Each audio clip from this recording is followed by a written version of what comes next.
ক্ষমতা থেকে বহুত পয়সা কামাইছে তো, আর কত কামাবি বেটা? এই ক্যাসিনো সেলিম প্রধান সন্ত্রাসীদের কাছ থেকে আমাদের রক্ষা করেন ভাই। নারায়ণগঞ্জের রূপগঞ্জের স্বেচ্ছাসেবক দল ও ছাত্র দলের সংঘর্ষের ঘটনার সাথে কাঁচাবাজার আড়তের ব্যবসায়ী ও পরিচালককেও সম্পৃক্ত নন দাবি করে সংবাদ সম্মেলন করেছেন। ক্ষমতায় থাকছো না, ক্ষমতা থেকে বহুত পয়সা কামাইছে তো, আর কত কামাবি বেটা?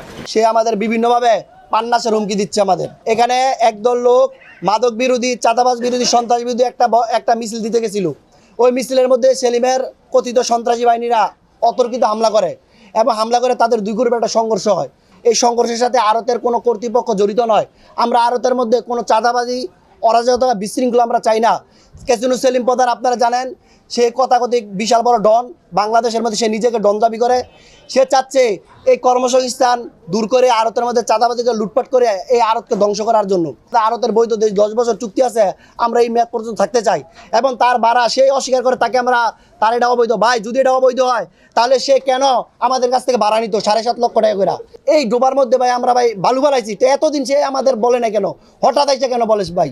10 বছরের চুক্তি থাকলেও 5 আগস্ট আওয়ামী লীগ সরকারের পতনের পর আড়তটি দখল নিতে চান সেলিম প্রধান। সে ব্যবসায়ীদের অবৈধভাবে উচ্ছেদ করতে লোকজন দিয়ে হুমকি দিয়ে আসছিল। এর মধ্যেই সংঘর্ষের ঘটনায় আতঙ্কিত কাঁচাবাজারের ব্যবসায়ী ও আড়তদাররা। এই গাউসিয়া বিসমিল্লাহ রোডে নিরাপদে ব্যবসা করতে চাই এবং আমাদের জানমালের নিরাপত্তা চাই।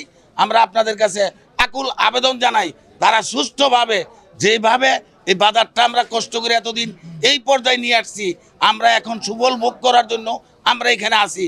কিন্তু আমরা প্রতিনিয়ত 1 মাস 2 মাস পর পর একটা ঝামেলা বিশৃঙ্খলা সৃষ্টি হয়, গোলাগুলি হয়, বোম ফুটানি হয়, এগুলি তো আমরা দেখতে আসি না। আমরা ব্যবসায়ীরা শান্তিতে ব্যবসা করতে চাই। সরকারের কাছেও আকুল আবেদন জানাবো, এটা যার পক্ষে যায় একটা নতুন শুরু করে দিয়ে আমাদেরকে নিরাপদে ব্যবসা করার পরিবেশ সৃষ্টি করে যেন দেয়। শুডাউন করার কারণে আমরা আতঙ্কগ্রস্ত হই।